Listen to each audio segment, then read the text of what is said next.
Shalom, Jesus' Last Supper. The Jews celebrated the Passover every year on the fourth day of the month of Nisan.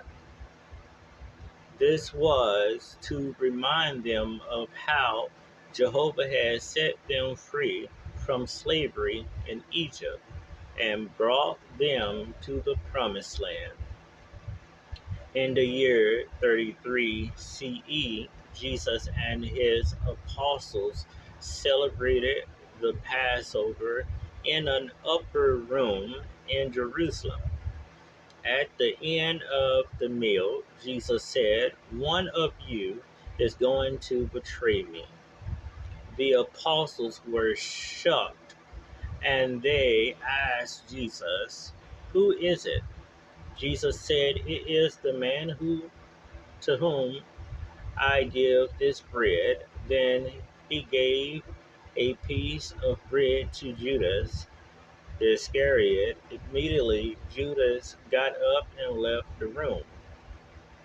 Jesus then said a prayer, broke some bread into pieces, and handed it to the remaining apostles.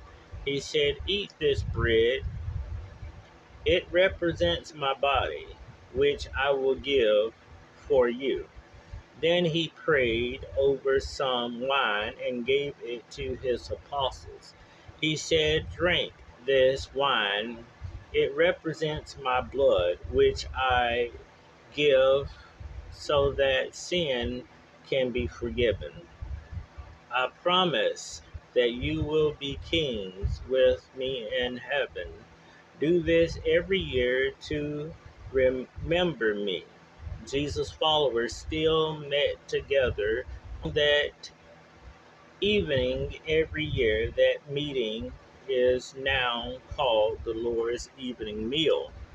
After the meal, the apostles argued over which one of them was the most important, but Jesus told them, "The one who is greatest among you is the one who sees himself as the youngest, the least important one.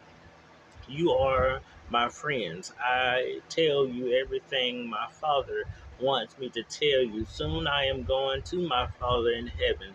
You will remain behind, and people will know that you are my disciples by the love that you have for one another. You must love one another just as I have loved you."